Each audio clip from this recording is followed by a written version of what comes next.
She said, "You're too sensitive." I was just being honest, after crushing my feelings in front of her friends. I said, "You're right, I am sensitive to disrespect," and left. 2 hours later, she called me 20 times asking why her cards are not working.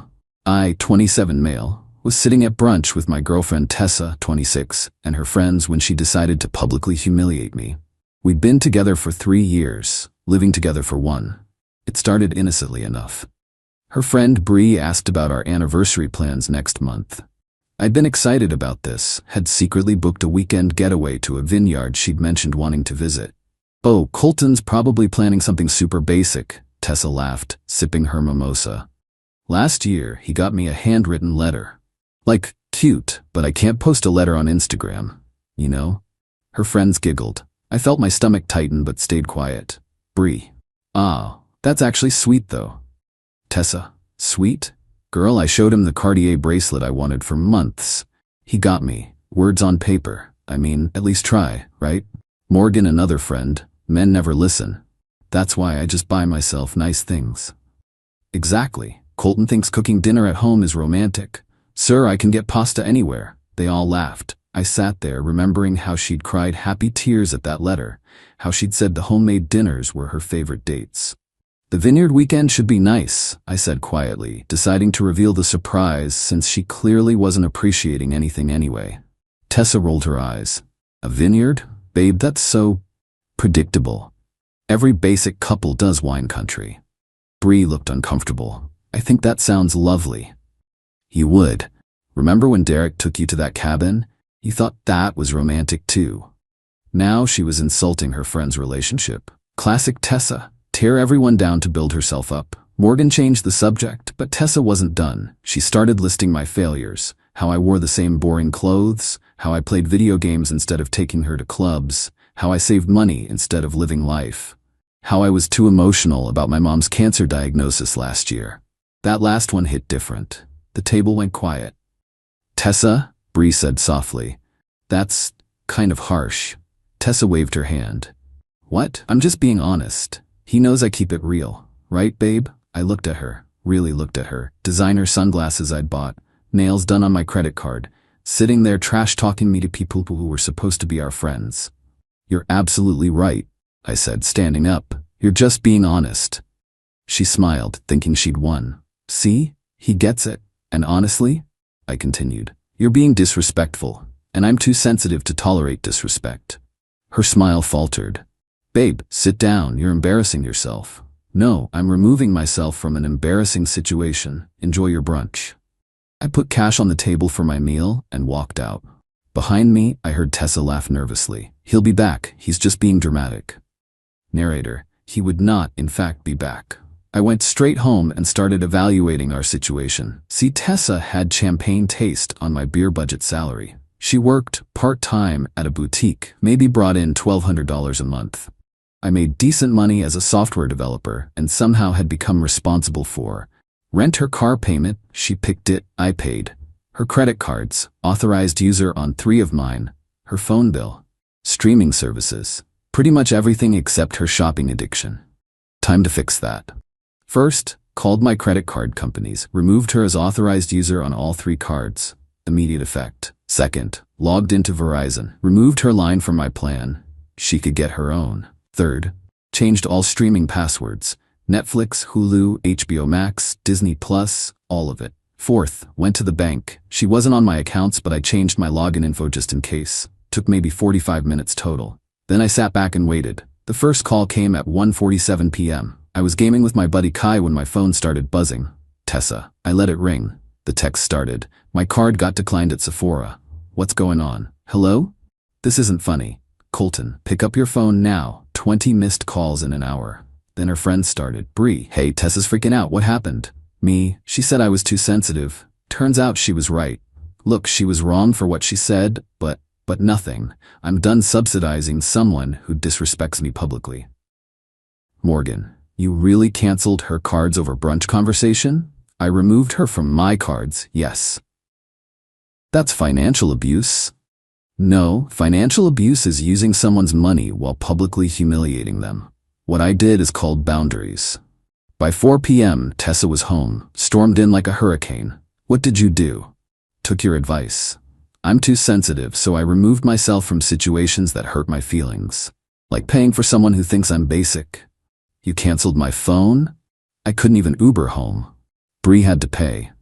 Sounds like you have a good friend there. Maybe don't insult her boyfriend next time. She was pacing now, designer heels clicking on the floor I paid for. You can't just cut me off. I have a facial appointment tomorrow. I have plans this weekend. Better figure that out then. I can't afford that. She stopped, caught herself admitting she couldn't afford her lifestyle. Can't afford what, Tessa? The lifestyle you mock me for funding? Her face went through several emotions: anger, panic, calculation. Then she tried manipulation. Baby, I'm sorry. I was just joking around. You know how I get with the girls. I do know, that's the problem. I'll make it up to you. Tonight, whatever you want. What I want is for you to move out. Dead silence. You're taking me out? Over brunch? Over 3 years of disrespect that culminated at brunch. You have 30 days, legally required to give you that. Where am I supposed to go? That's not my sensitive, basic problem anymore. She stood there, mouth open, processing that I was serious. Then came the tears. But I'd seen this performance before. The tears that only came when her comfort was threatened, never when she hurt others. You're really doing this? After everything? After everything is exactly why I'm doing this. That was 3 hours ago. She's locked herself in the bedroom, calling everyone she knows. I can hear her spinning the story. I'm abusive, controlling, manipulative. Cut her off for no reason. But Bree was at that brunch. She heard everything. The truth has a way of coming out. My phone's been quiet for the last hour. She's probably realizing her shopping trip tomorrow isn't happening. Her weekend plans are canceled. Her whole lifestyle just went poof. And me? I'm sitting here, eating leftover pasta from one of those boring dinners she complained about, feeling lighter than I have in years. She was right about one thing. I am too sensitive to keep paying for my own disrespect. Update coming soon. Something tells me this is just the beginning. Update 1. 48 hours later. The entitlement escalation has been exactly what you'd expect from someone who just lost their meal ticket. Day 1. The reality check. The morning after, Tessa emerged from the bedroom dressed for work. Designer outfit, full face of makeup. Acted like nothing happened. I need gas money, she said, not looking at me. No. How am I supposed to get to work? The same way everyone else without a sugar daddy does. Figure it out. She slammed the door so hard the pictures shook. 20 minutes later, text started. Car won't start. Battery dead, I need AAA. Except I knew something she'd forgotten. I'd been paying for the AAA membership too. Canceled that along with everything else. Can't help you. Are you serious right now? She missed her shift. Her manager Diane called me. I was still her emergency contact. Told her Tessa no longer lived here and to please update their records. By that evening, Tessa went full victim mode on Instagram. Posted a series of stories. When you realize you were dating a narcissist. Financial abuse is real, ladies. Starting over from nothing, but at least I'm free. The comments were mixed. Her shallow friends bought it. But remember Bree? She'd apparently had enough. Bree commented, "Girl, you literally humiliated him at brunch for buying you handwritten letters instead of Cartier. This ain't it." Tessa deleted the comment. Bree posted her own story. When people rewrite history and you were literally there with the eye roll emoji. The group chat imploded. Screenshots started surfacing. Turns out I wasn't Tessa's first victim. Her ex, Nathan, had gone through the same thing.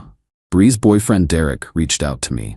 "Bro, Nathan wants your number, says he's been waiting 3 years to watch karma catch up." The family intervention. Day 2, Tessa's mom, Paula, called me. We'd always been cool. "Colton, honey, what's going on? Tessa says you've gone crazy." "Did she tell you what happened at brunch?" "She said she made a little joke and you overreacted." I sent Paula screenshots of Tessa's greatest hits from our text history. Calling my promotion cute but asking when I'd make real money. Saying my dad's truck driver job was embarrassing. Complaining that my birthday gift to her was only $500. Paula was quiet for a long moment. I didn't raise her to be this way. I know Paula. She's always been materialistic, but this is cruel. That's why I'm done. Paula sighed. I understand. I'll talk to her about coming home. Tessa panicked about the 30-day notice and started hunting for roommates on Facebook. Posted in every group. Urgent. Professional female seeking roommate in upscale area. Must be clean, quiet, and respectful. No drama. The responses were hilarious. What's your budget? Negotiable, aka broke. Do you have first, last / deposit? Payment plans available? Definitely broke. What do you do for work? Fashion retail specialist, part-time at Forever 21. Someone recognized her from her financial abuse posts and commented, "Didn't you just post about starting over from nothing? How you gonna pay rent?" Post deleted within minutes. This is where it gets wild. By evening of day 2, Tessa was already soft launching a new relationship. Posted a mysterious man's hand holding a coffee cup. Sometimes angels come when you need them most. The hand had a distinctive tattoo. My buddy Kai recognized it immediately. Yo bro, that's Tyler from the gym. Dude's a personal trainer who lives with 4 roommates and drives a 2003 Honda. She went from software developer to struggling personal trainer in 48 hours. The math wasn't mathing. Here's what Tessa didn't realize. I'd been building her credit for 2 years. She was an authorized user on my cards, never missed a payment because I handled everything. Her score was decent purely because of me. She applied for her own credit card, denied. Applied for a phone plan, needed a $400 deposit she didn't have. Tried to finance a laptop, denied. Welcome to the real world where credit scores matter and Instagram followers don't pay bills. The desperation texts. Last night from a friend's phone. Colton, please. I know I messed up. I was showing off for my friends. You know the real me. The girl who cried at your letter, who loves your cooking. Please don't throw us away. I'll go to therapy. I'll apologize publicly. I'll do anything. I love you. Then an hour later, when I didn't respond, fine, be petty. You'll regret this when I'm successful and you're still basic. The whiplash gave me whiplash. The work drama. Remember Diane, her manager, called me again today. I'm sorry to bother you, but Tessa listed you as a reference for an apartment. What should I say? The truth. She lived here rent-free for a year and contributed nothing financially. Oh my, that's not what she told them. What did she tell them? That she paid half of everything and you're withholding her deposit. There's no deposit to withhold. She never paid rent. Diane paused. Colton, between us? She's about to be let go anyway. Keeps taking product home without paying. Thought you should know since she used you as a reference. The universe really said, let's speedrun karma with this one. Current status, still posting about her glow-up journey despite being homeless in 28 days. Lost her job, found out this morning. Gym trainer Tyler already ghosting her. Kai has the tea. Parents offered to let her move home if she gets therapy. Bree started a group chat without her called Recovery from Tessa. Meanwhile, I saved $2,400 this month alone from not funding her lifestyle. Actually enjoyed cooking dinner without criticism. Slept better than I have in years. Cancelled the Vineyard weekend and booked a boys' trip instead. Plot twist. The Vineyard called to confirm my cancellation and mentioned they were sorry to hear the proposal package wouldn't be needed. Yeah, I'd been planning to propose. Had bought the ring and everything. Thank God for that brunch. The ring return appointment is tomorrow. Can't wait to get that $8,000 back. More updates coming. Tessa just discovered she needs rental history to get her own place. Update 2, 1 week later. The spiral downward hit terminal velocity this week. When reality hit that she couldn't just charm her way into another free ride, Tessa's true colors went from red flags to full emergency sirens. Went to return the engagement ring.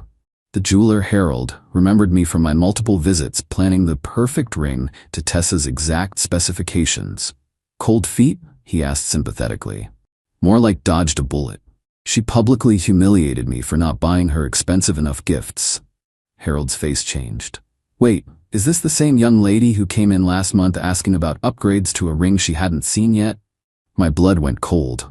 What? He pulled up their visitor log. Tessa had come in with Morgan, pointed out my holds, and asked about replacing the 1.5 carat center stone with something more substantial. She'd actually priced out changing my proposal ring before I'd even proposed. Harold, I wondered why she was so familiar with a ring that hadn't been purchased. Now it makes sense. He processed my full refund and threw in a bottle of champagne. For dodging that bullet, son? Tessa's firing became official. Diane called to warn me. She's telling people you got her fired by sabotaging her. Just wanted you to know she's making threats about suing you. For what?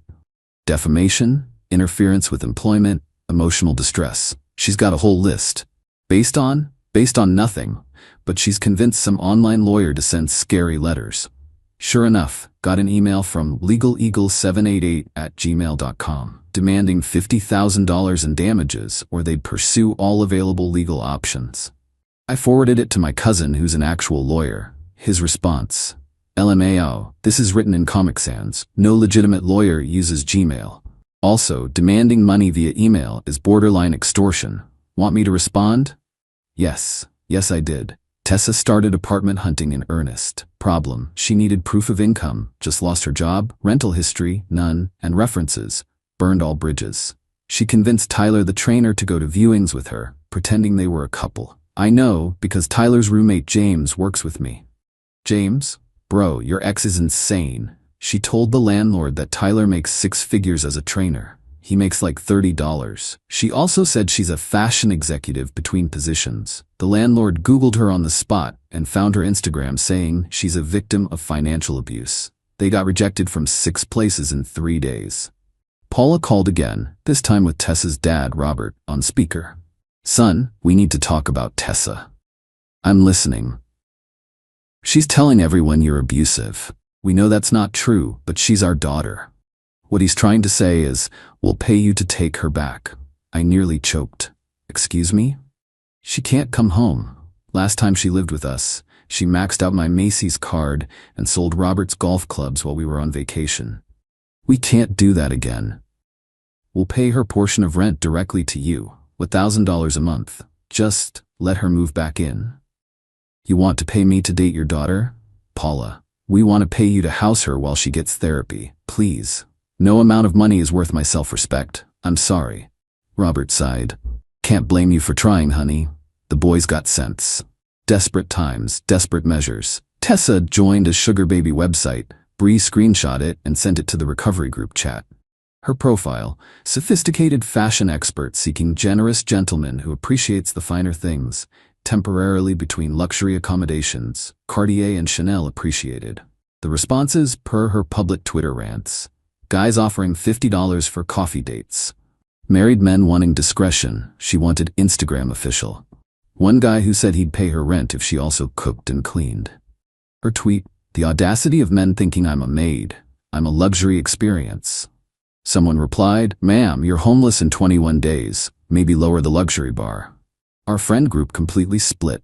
Team Tessa consisted of Morgan, and that's it. Even the shallow friends could see through her act. Team Reality included Bree, president of the recovery chat, Derek, Bree's boyfriend, who Tessa insulted, Kai, my gaming buddy, James, Tyler's roommate, Nathan, her ex who warned me years ago, even Diane from her work. The group chat was fire. Nathan shared his Tessa stories. She'd convinced him to co-sign a car, then stop making payments. Told his family he was abusive when he cut her off. Keyed his car when he started dating someone new. Bree added hers. Tessa borrowed $500 for emergency surgery, was actually Botox. Spread rumors that Bree's engagement ring was fake.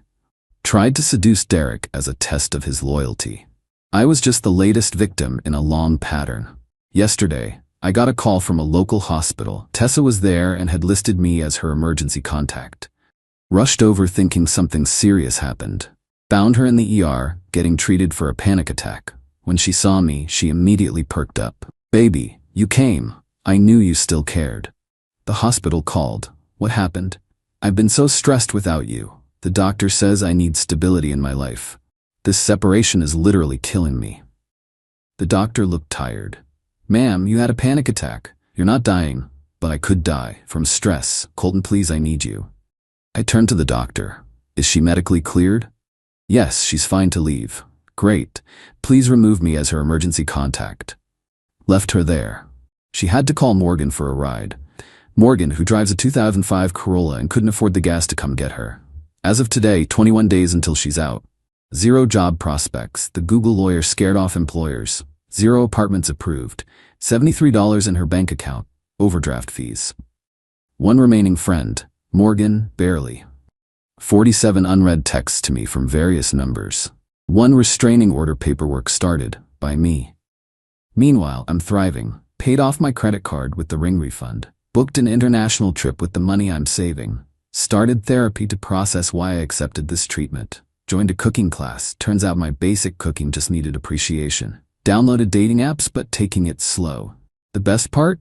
Ran into Harold, the jeweler, at a coffee shop.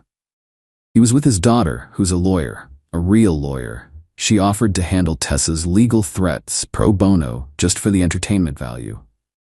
Anyone who tries to upgrade an engagement ring before receiving it deserves whatever karma delivers, she said. Final update coming soon. Tessa has 2 weeks to find somewhere to live, and Tyler just started dating someone new. Final update. 1 month later. The last 2 weeks were a masterclass in what happens when an entitled person faces actual consequences for the first time in their life. Remember Tyler, the gym trainer angel, who was going to save her? Well, he started dating Samantha, a nurse who actually has her life together. Tessa found out via Instagram when Sam posted them at dinner. At the same restaurant Tessa had tagged wanting to go to, but Colton was too cheap. Tessa's meltdown was public and spectacular. Commented on the post, "Enjoy my sloppy seconds, sis. He can't afford that place anyway."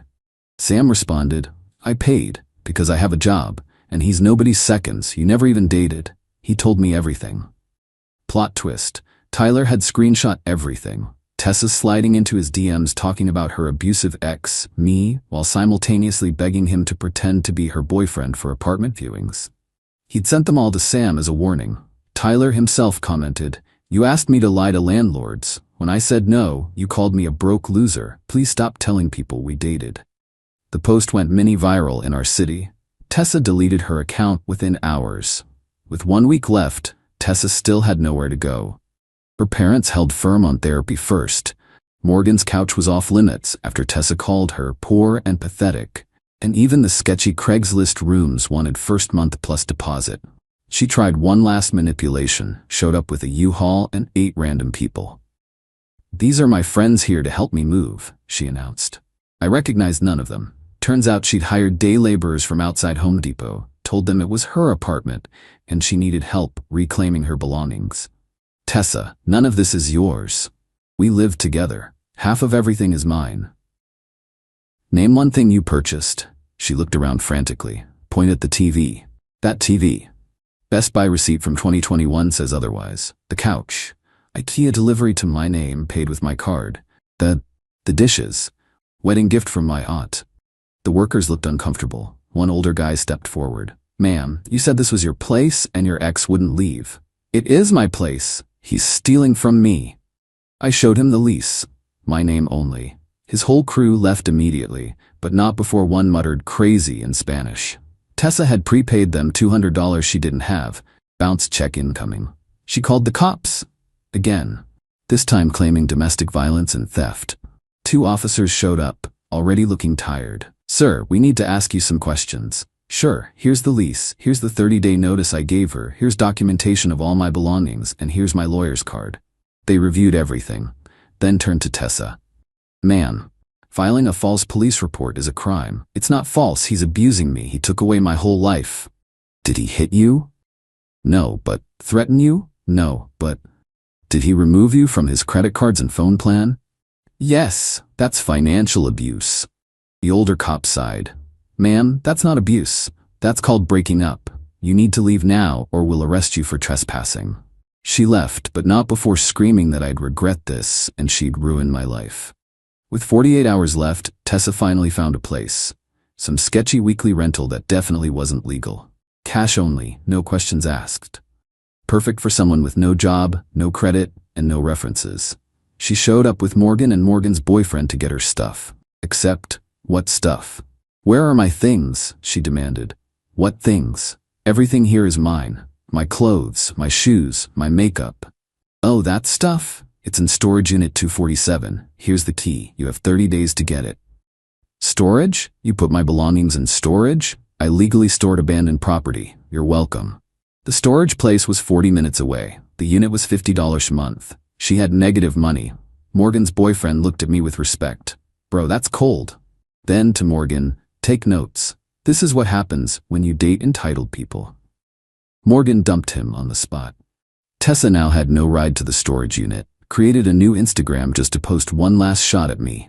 A long caption about narcissistic exes and surviving abuse with a selfie in her new room. Eagle-eyed followers noticed. Mattress on the floor, water stains on the ceiling, bars on the windows, what looked suspiciously like roaches in the background.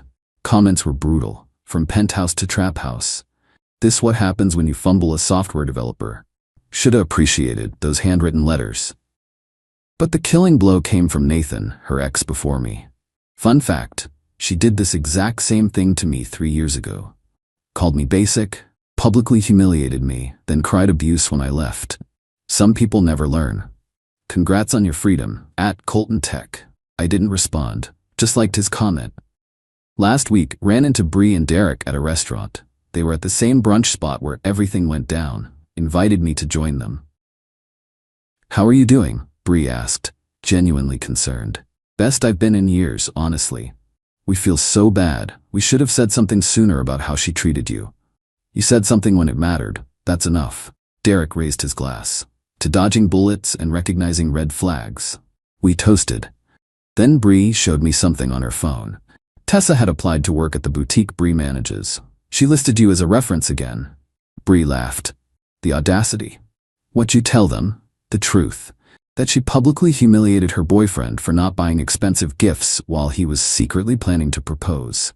They were unimpressed. As of today, 1 month later, Tessa, living in a sketchy weekly rental with 3 roommates she met on Craigslist. Working at a call center, only job that didn't check references. Posted about starting a lifestyle coaching business, 0 clients. Her storage unit got auctioned, she never paid.